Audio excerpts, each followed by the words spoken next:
This is something I have not read aloud. I've had this article of Guruji's, but for some reason, because it seems so intimate, a sharing on his part, I felt a little shy about reading it to the public. Maybe the other teachers here have read it. Maba, did you ever read to the group the greatest dream of my life? Did you?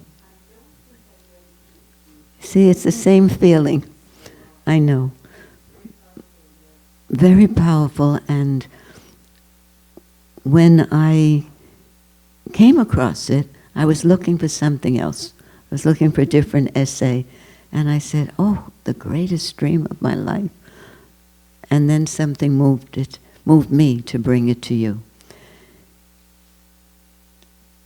I don't even want to introduce it. I'll read it to you, and then I make comment, we'll see.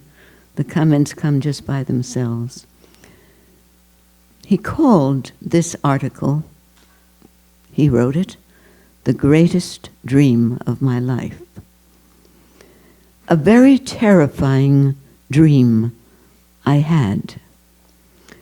It happened at the time of the full moon on Lord Buddha's birthday, an Enlightenment Day. The date was May 15th, 1984, at 2:30 a.m. in the morning. All of a sudden, it was as if a bomb exploded. He didn't write this, I believe. He gave this as a talk, and we transcribed it from the CD. It wouldn't be something he'd write. I can hear him speaking these words. All of a sudden, it was as if a bomb exploded, and it felt as if I were dead. My brain and spinal cord were pulling in and out with great explosive force.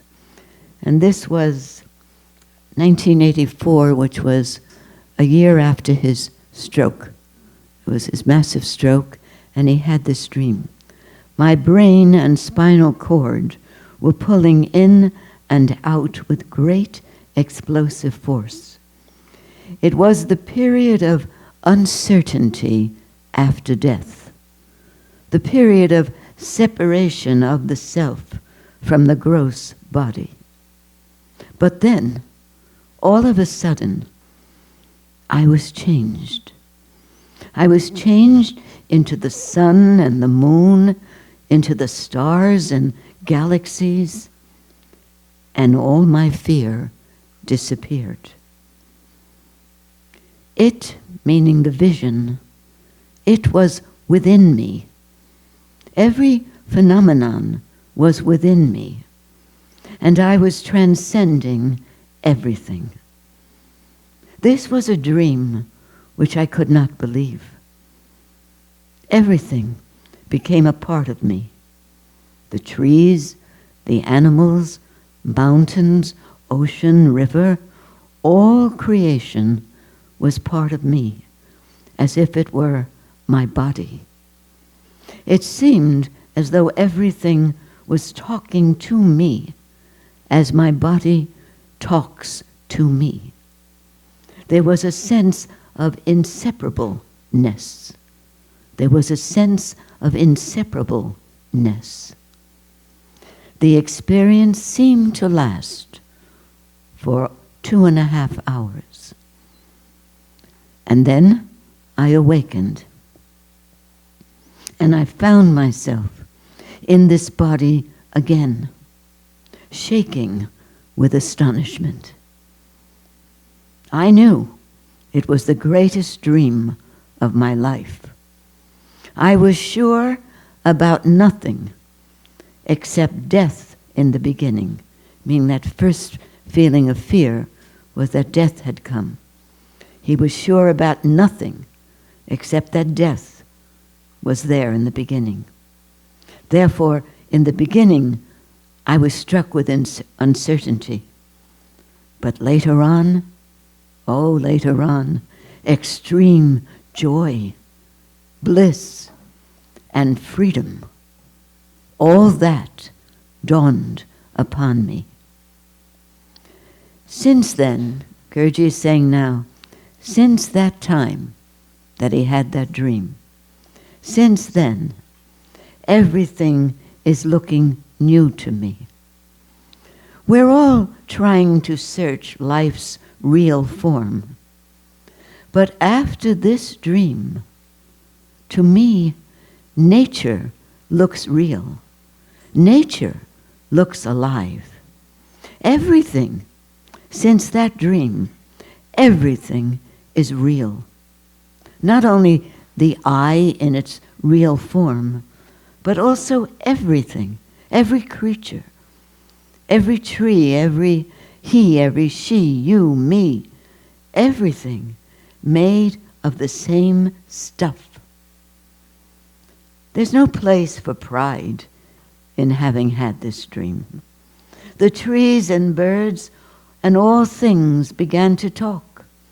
I could not believe this dream, but it happened. There is no separation from the sun. This is a statement he's making. Since having had the dream, he's telling us there is no separation from the sun, the moon, the stars and galaxies. There's no high, there's no low. Highs and lows were only according to relative frequency of energy. High can change into lower form of low. High can change into lower form of low, and low can change into higher form according to frequency of energy. I think I read that incorrectly. It's high can change into lower form, or low can change into higher form according to frequency of energy. The universe seems a place of energy, low form or high form. And this is the vision of Maya energy. Slowly and slowly, I am remembering more of this dream. It is slowly dawning within my waking mind. It will take some time and power to recapitulate that dream. It was unimaginable. I was extremely blissful. Remember, first I was certain of death, and then I was shining with great force. I cannot describe it, but I can indicate it to you. Daily, the vividness of this dream is dawning in my waking mind to become reality. And this dream is only a sprouting seed of that reality, which is Brahman. That dream was like a tiny fraction of what we have yet to taste and breathe. If one of us had had this same dream, Sri Brahmananda would say, do not talk about it. Do not try to share it. Do not try to tell about it. Do not try to describe it, because you will lose it. You will lose the fragrance of it, the magic of it. So why was he telling it? Very simple. Guruji took incarnation to awaken us, to delight us, to guide us, to, as he said, by hook or by crook, to enlighten us. He knew that the minute he tried to find words for that experience, some of it would disappear, diminish.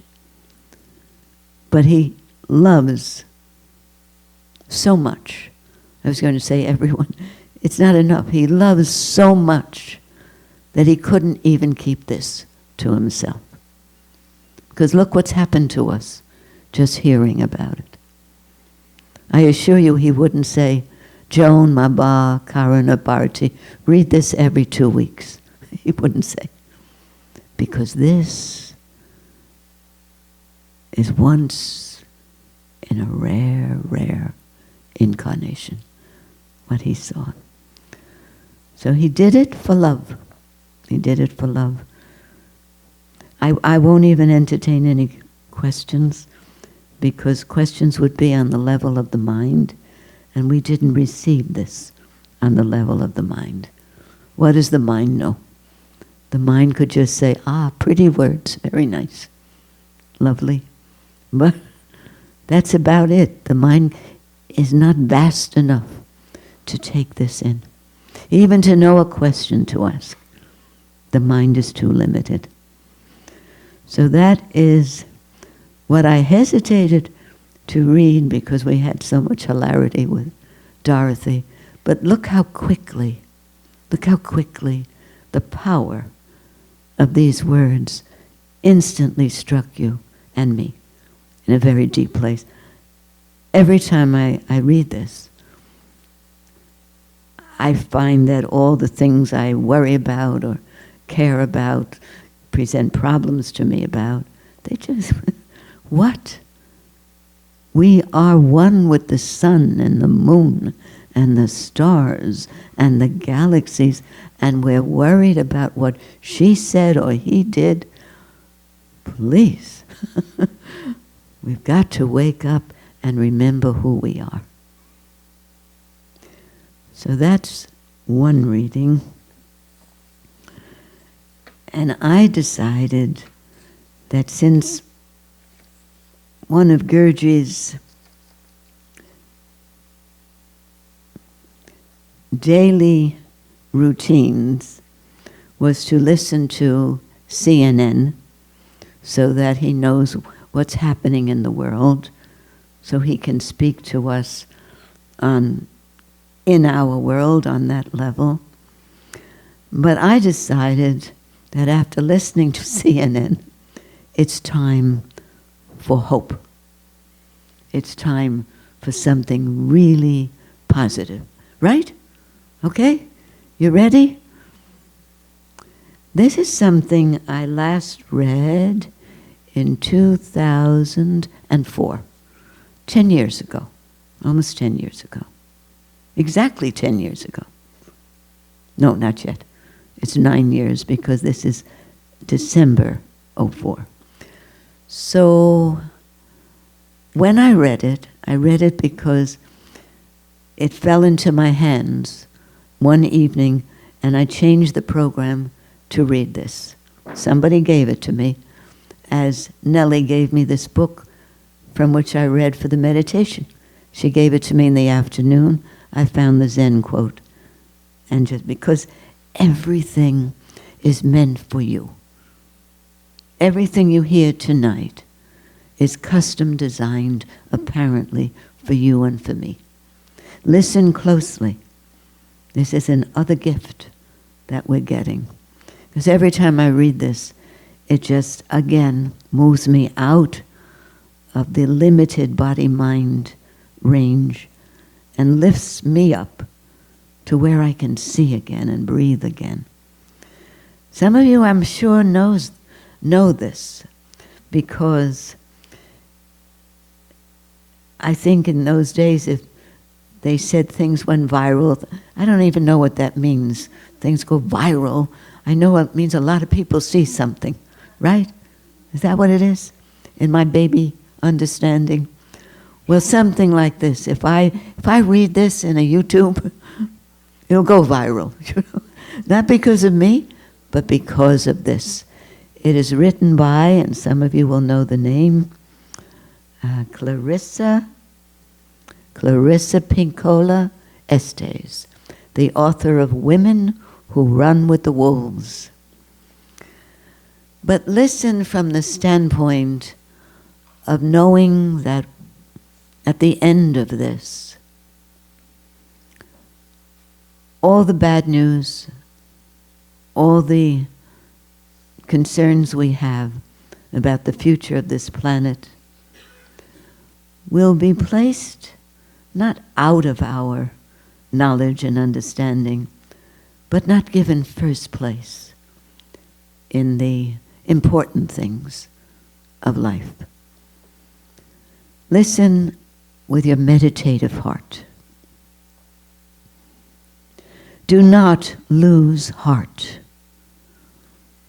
We were made for these times. I've heard from so many recently who are deeply and properly bewildered. They are concerned about the state of affairs in our world right now. Ours is a time of almost daily astonishment and often righteous rage over the latest degradations of what matters most to civilized, visionary people. You are right. You're right in your assessments. The luster some have aspired to while endorsing acts so heinous against children, against elders, everyday people, heinous crimes against the poor, the unguarded, the helpless. It's breathtaking. And yet I urge you, I ask you, gentle you, to please not spend your spirit dry by bewailing these difficult times. And especially, do not lose hope. Most particularly because the fact is, we were made for these times. Yes, for years we have been learning, practicing, been in training for, and just waiting to meet on this exact plane of engagement. She says, I grew up on the Great Lakes, so I can recognize a seaworthy vessel when I see one. So regarding awakened souls, there have never been more able crafts in the waters than there are right now across the world. And they are fully provisioned and able to signal one another as never before in the history of humankind. So look out over the prow. There are millions of boats of righteous souls on the waters with you. Even though your veneers may shiver from every wave in the stormy roll, I assure you that the long timbers composing of your prow and rudder come from a greater forest. That long-grained lumber is known to withstand storms, to hold together, to hold its own, and to advance, regardless of what it has happened before. We have been in training for a dark time such as this. We have been in training. We were made for these times. Since the day we assented to come to earth, we have been in training. For many decades, worldwide, souls just like us have been felled and left for dead in so many ways over, and they have been, and we have been brought down by a lack of love, by being ambushed and assaulted by various cultural and personal shocks in the extreme. We have been brought down. We have a history of being gutted, and yet remember this especially. We have also, of necessity, perfected the knack of resurrection. Over and over, we have been the living proof that that which has been exiled, lost, can be restored to life again.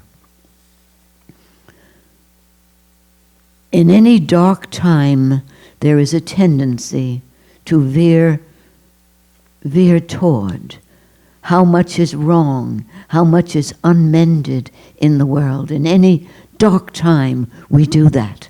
How much is wrong in the world? Do not focus on that. There is a tendency, too, to fall into being weakened by persevering of what is outside your reach, by what cannot yet be. Do not focus there.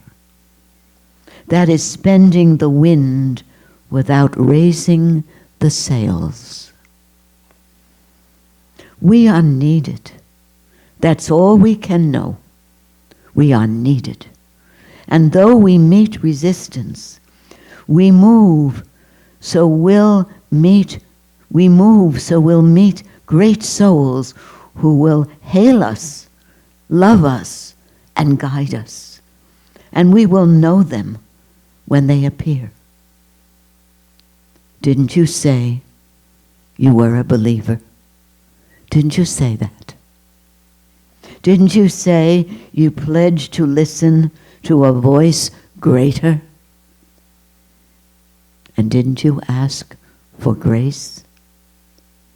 Don't you remember that to be in grace means to submit to the voice that is greater?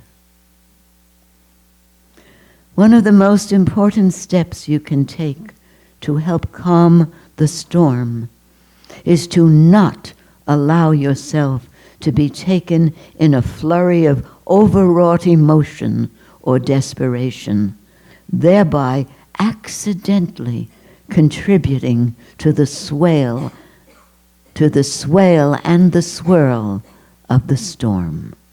I'm going to read that again.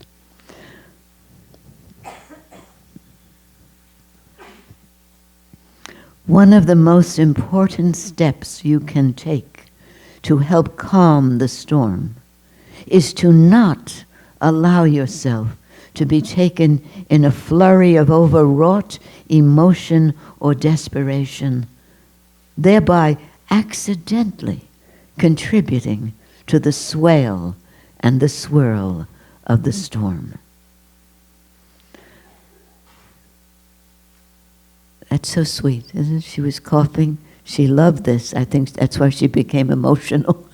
But she went out so she wouldn't disturb us. I think I'll give this to her when she comes back. Because I know some of you are going to race up and say, can I have it? So I'll read because I'll give it to her later. Ours is not the task of fixing the entire world all at once. We cannot fix the entire world all at once. But our task is of stretching out to mend the part of the world that is within our reach. Any small, calm thing that one soul can do to help another soul, to assist some portion of this poor, suffering world, that will help immensely. It's not given to us to know which acts or by whom will cause the critical mass to tip forward, tip toward an enduring good. What is needed for dramatic change is an accumulation of acts, adding to, adding more, continuing. One of the most calming and powerful actions you can do to intervene in a stormy world is to stand up and show your soul. Soul on deck, soul on deck, soul on deck, shines like gold in dark times. The light of the soul throws sparks. Those sparks can send up flares builds or signal trees, signal fires, builds signal fires, causes proper matters to catch fire, to display the lantern of soul in shadowy times like these, to be fierce and to show mercy towards others, both. Both are acts of immense bravery and greatest necessity. To show mercy and also to be fierce when necessary. Both are acts of immense bravery and greatest necessity. Struggling souls catch light from other souls who are fully lit, willing to show it. If you would help to calm the tumult, that's one of the strongest things you can do. There will always be times when you feel discouraged. Always. I too have felt despair many times in my life, but I do not keep a chair for despair. I will not entertain it. It's not allowed to eat from my plate. And the reason is this. In my uttermost bones, I know something, as do you. It is that there can be no despair when you remember why you came to earth, when you remember who you serve, and you remember who sent you here. When you remember why you came to earth, who you serve, and who sent you here. The good words we say and the good deeds we do are not ours. They are the words and the deeds of the one who brought us here. In that spirit, I hope you will write this on your wall. When a great ship is in harbor and moored, it is safe. There can be no doubt of that. But that's not what great ships are built for. This comes with much love and prayer, that you remember who you came from and why you came to this beautiful, needful earth. Can we meditate about 5 minutes, and then I'll move to the final reading if there's time. There is time. This needs meditation. This meditation is only what I call the witnessing process. This means to witness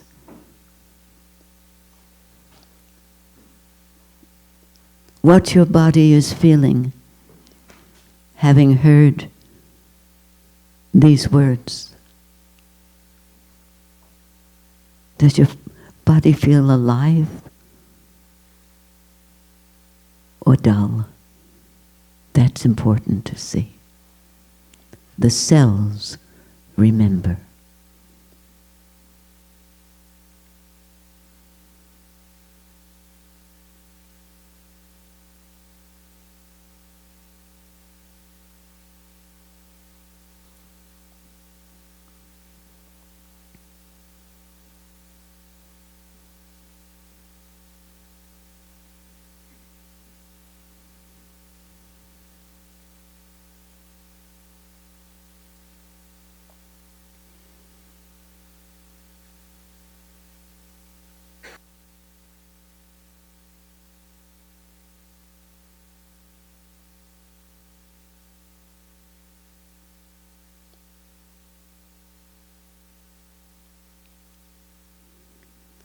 If some of you would like to continue this witnessing process or your meditation, with the eyes closed, that's fine.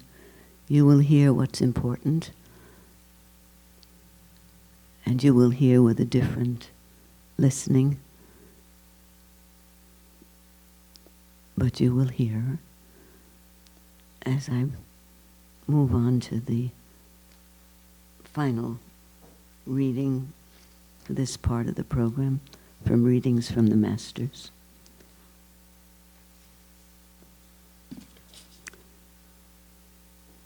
What I chose as the third reading, or it chose me, took on new meaning today, because there was someone visiting the ashram who came in the afternoon who told us that she was terminally ill and wanted to know the best way to cope with that. A young, beautiful woman. I had brought this reading before meeting her because a dear friend of mine, some of you know her, Sankamitra Chatterjee, Samir Chatterjee's wife, who comes to the programs in the city. For those who don't know, the ashram offers satsang in the city once a month, the first Wednesday. There are cards up here if you'd like to know more about that and where it is. But she was coming regularly to the city, and when I first met her, she had some really sad things happening in her life, so she was naturally sad. But the more she listened to the teachings, the more there was a transformation. And then I heard from her husband that she was on her way to teaching school. She was a teacher, substitute teacher, when she fell down a full flight of concrete steps in front of her home and was seriously hurt. I won't go into detail, but I said to Dharmadev, I said, oh, this is going to be such a setback for her because she was doing so well and now this had to happen. So I called her, and she had to have surgery and the whole thing. But she sounded marvelous, wonderful. Sounded better than I sounded. So I said, Sangamitra, I call her Mirabai too, you sound wonderful. Was the fall not as bad? Oh, the fall was worse, she said, than anybody thought. I'm not going to be able to walk for 2 months on my heel and the pain. And so I said, but you sound wonderful. She said, well, I have my meditation, I have my talks, my books, my son is cooking for me, everybody's waiting on me, and it's very easy for me not to think about this body unless the doctors make me think about it. But I have not been thinking about it since the accident occurred.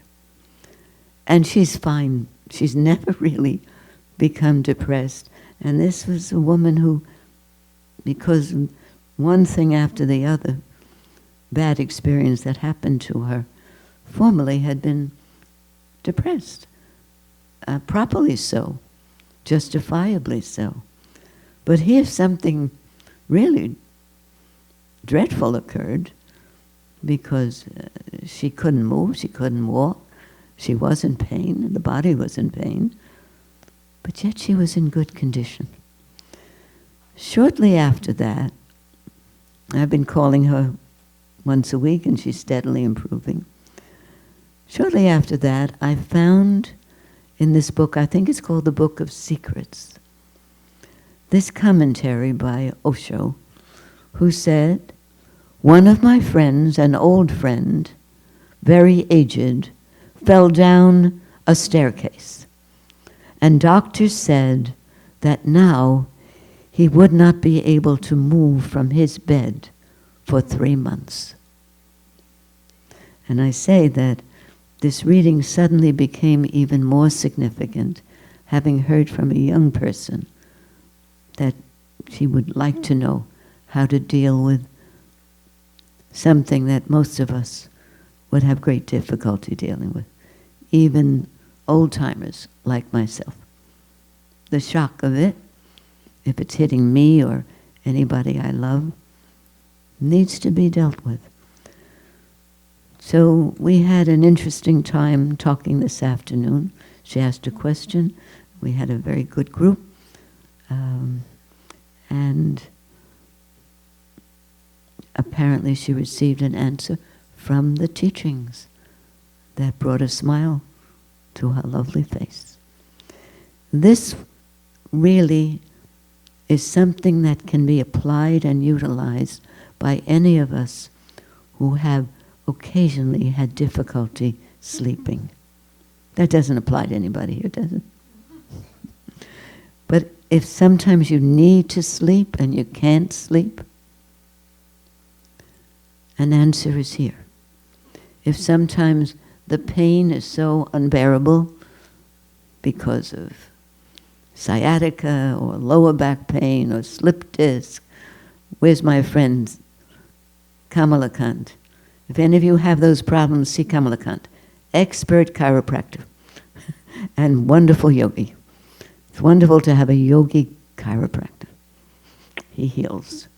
So that pain, though, he knows because he's dealt with it and with people, is so terrible. So terrible. There you are. So terrible. I was looking at someone look like you. That to have this understanding and this technique to be used by you when you're feeling powerless and hopeless, this is a good thing. I'm going to read it straight through so you can ask questions if you like. One of my friends fell down a staircase, and doctor said that now he would not be able to move from his bed, not move from his bed for 3 months. He would have to rest without moving for 3 months. And my friend was a very restless man. It was difficult for him. So I went to see him, and I said, "It'll be all right." But he said, "Pray for me, bless me, so that I may die. Because these 3 months are more than death. I'd rather face death any day than have to lie still in this bed. I cannot remain like a stone." And others are saying all the time, "Don't move. You mustn't move. You can't move." I can't do that. So I said to him, this is Osho, "You know, this is a very good opportunity for you. I'll tell you what to do. Close your eyes and think that you are only a stone. Think that you are a stone, and you know a stone doesn't move. You cannot move. How can you move? You're a stone. You're just a stone, a statue. All right? Close your eyes. Feel that you are now a stone, a statue." Before he closed his eyes, he asked me, "Well, what will happen?" I told him, "Look, just try. I'm sitting here. Nothing can happen. Nothing can be done. Nothing will be done to you. You'll have to be here for 3 months anyway.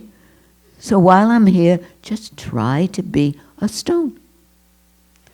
Now, he would never have tried, but the situation was so impossible for him that he said, "Okay, I'll try because something may happen, but I don't believe it." He said, "I don't believe that something can happen just by thinking that I am stone-like, that I'm dead like a statue. But for you, I will try." So he tried. I was also not thinking that something was going to happen because the man was such a restless, anxious, nervous man. But sometimes when you're in an impossible situation, when you're hopeless, that's when things begin to happen. He closed his eyes, and he kept his eyes closed. I waited, because I was thinking that within 2 or 3 minutes, he's going to open them, and he would say, you see, nothing happened. But he would not open his eyes. And 30 minutes passed. A half hour passed. I could feel and see that he had become a statue. All the tension on his forehead disappeared. His face was totally changed. Now I had to leave, but he wouldn't open his eyes. And I was concerned about leaving him that way. He was so silent, as if dead. His breathing calmed down, and because I had to leave, I told him in a quiet voice, I want to go now, so would you please open your eyes and tell me what has happened? He did. He opened his eyes, and I looked at a different man. And he said, this is a miracle. What have you done to me? I told him, I didn't do anything. I just told you to close your eyes and be a stone. He said, I'm sorry, you must have done something, because I'm telling you, this is a miracle. When I began to think that I am just like a stone, like a statue, suddenly the feeling came to me that even if I wanted to move my hands, it was impossible to do so. I wanted so many times to open my eyes. I wanted to open my eyes. But my eyes also were like stone, so I couldn't open them. He said, I even became worried about what you would be thinking, because it was so long. But what could I do? I couldn't move myself for these 30 minutes. And when every movement ceased, and suddenly the world disappeared and I was alone, deep down in me, deep down in myself, all the pain that I had been feeling disappeared. And there was terrible pain for this man, severe pain. He couldn't sleep in the night without a tranquilizer. But the pain disappeared. I asked him how he felt when the pain was disappearing. He said, first I began to feel that it was somewhere distant, that the pain was there, but very far away, as if happening to somebody else. And then, by and by, as if someone is going away and you cannot see him, it disappeared. The pain disappeared, I tell you. The pain disappeared. For at least 10 minutes, the pain was no more. How can a stone body have pain? That was a story about his friend. And then Osho tells us this. Become stone-like, closed to the world. When you're closed to the world, really, you are closed to your own body also. Because your body is not part of you. It is part of the world. When you're closed completely to the world, you are closed to your own body also when it is in pain or discomfort. Try it. Try it with your own body. Anytime your body is feeling that it's out of order, too restless, anxious, frightened, lonely, emotionally distraught, try this with your own body.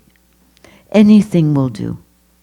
You're lying on your bed, you feel the cold sheets, become dead. Suddenly the sheets will go away, away, away, and they will disappear. Your bed will disappear. Your bedroom will disappear. The whole world will disappear. You're closed. You're dead. A stone. You cannot move. And then, when you cannot move, you're thrown back to yourself. You're centered in yourself. Then for the first, not thrown back to your body, thrown back to yourself. Then, for the first time, you can look from your center. And once you look from your center, you can never be the same person again. We look all the time through these eyes, through these senses. We have such a limited world by doing that. But if we go to our inmost center, in which all our knowledge is, and our power and our love, everything's there. We look out from that center, which is the center of the universe. How could you be the same? You stop being small. How closely these readings all came together. The first reading, Guruji, where he too was like dead. And then suddenly he was connected to the sun, moon, and stars. And then the second reading, we're told not to lose hope, to remember why we came to earth. Again, where are we looking? That's why we meditated. From what point are we looking if we're connected to the moon, the star, to the one who lives in the Bronx or Brooklyn? You think you're connected to the moon? No. But you can live anywhere. In the tenements, in the palaces. If you know to move to your center, you go beyond the planet, you go beyond the universe, into infinite space. How do I know? I know from Sri Brahmananda. He told us. He told us in the dream, the greatest dream he ever had. He told us. So, for this I'll take questions because I want to extend this a little bit. If you know how to do this, then you can first be alive. Then you can do everything with that youthful passion, with the passion that we knew from our childhood. I got a hug from a 6-year-old tonight. It's still with me. There's no hug like a 6-year-old can give you. It was particularly good because I gave her a turtle. Not a real turtle, but a little turtle that walks. And she likes turtles, she told me. But we can go back to being 6, and when we give a hug, it's not just a perfunctory hug. It's a real hug. We give energy and power and love whenever we touch another human being. But we have to be coming from that place. Are there any questions about this? Or anything that comes up in your mind?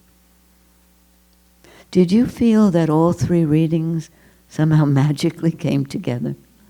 Didn't you?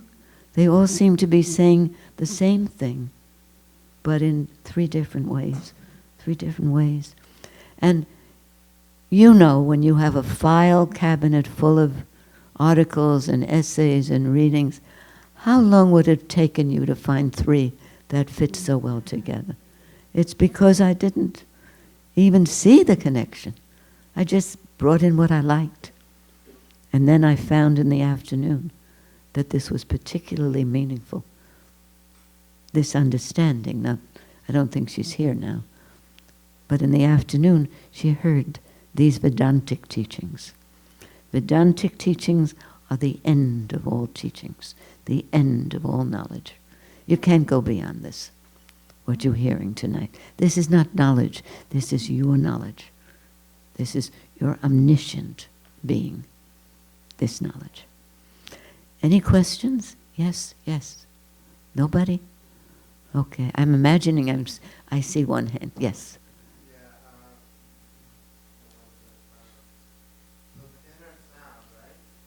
Yeah. If I hear ringing, Yeah. I was reading about a yoga book. If I hear ringing, is that a good thing? Like, I hear ringing and the sound, but It's a good thing provided it's not the phone.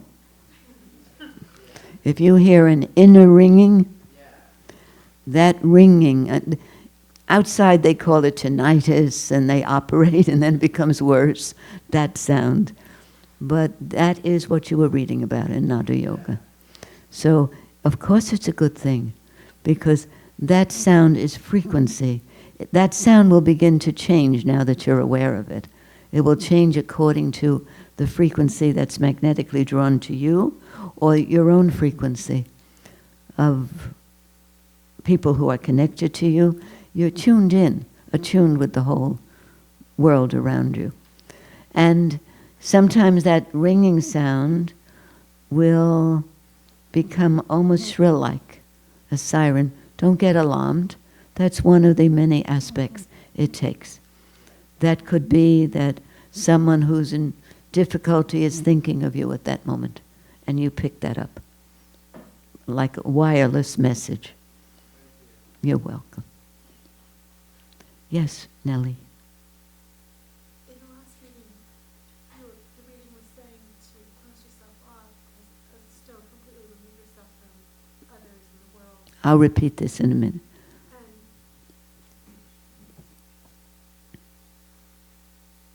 And in that capacity, you're unidentifying body. In that capacity, you're out of the body, and you're not feeling any of the woes of the body or the mind. You're giving yourself a rest, 10 days in Bermuda without charge. That's what you're doing. Nellie asked, when you're in that stone-like state, does that mean you're not in touch with your body? You're out of the body. You're beyond the body. But you can go back anytime you want, because that state is a state of cognition. You're in a state of awareness, but you're beyond the body, mind, and senses. It is a useful technique. Is there kind of a middle ground if you are still needing to interact with others, but you want to pick up a lot of energy? There, Nellie wants to know, is there a meeting ground when you don't want to pick up bad energy from those around you, and yet you don't want to look like a stone? You know, is there a meeting?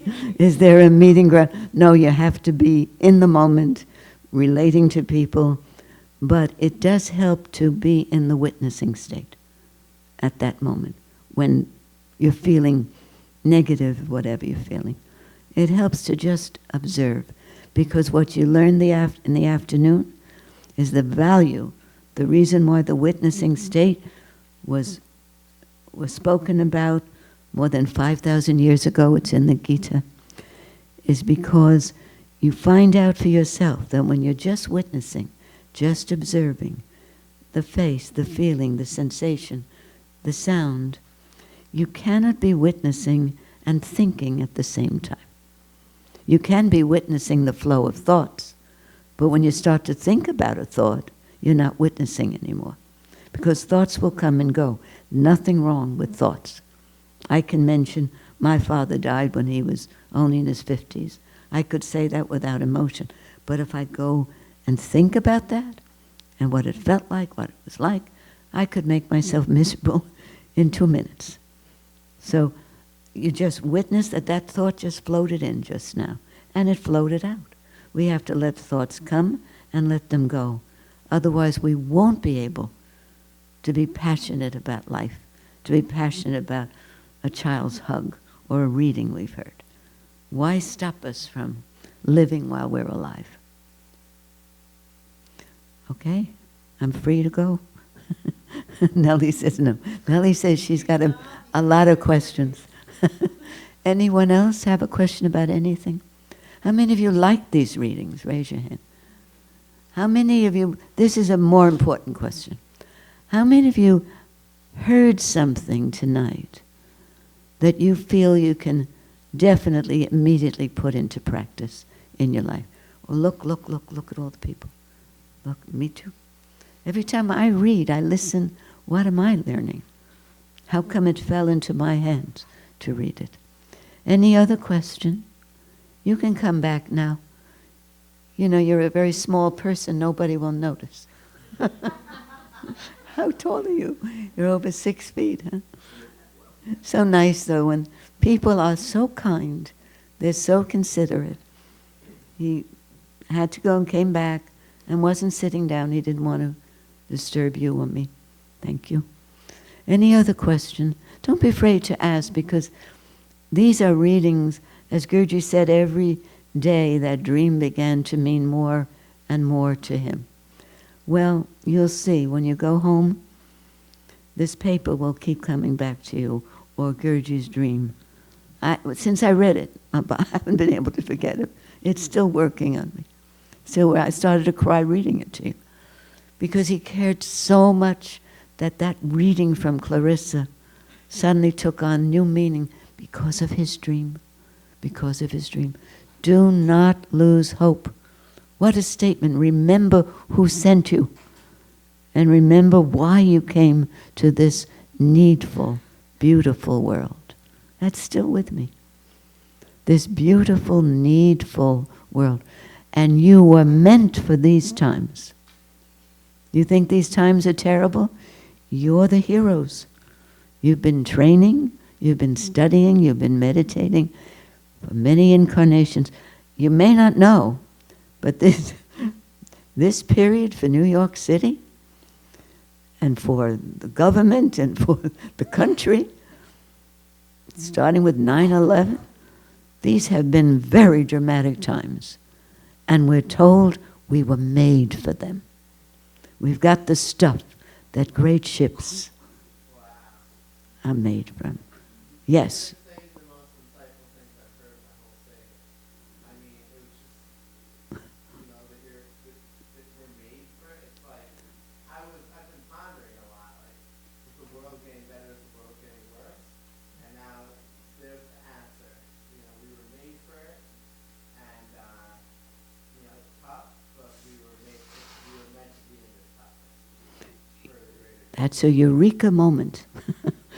And that's partly because you started being aware of that ringing sound.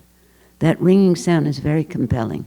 And the more you focus on it, not when you're at work or doing essential things, the more you focus on that, when you have some leisure time, the more it will empower you and clear you to have that eureka moment of wow. Wow, I love that wow.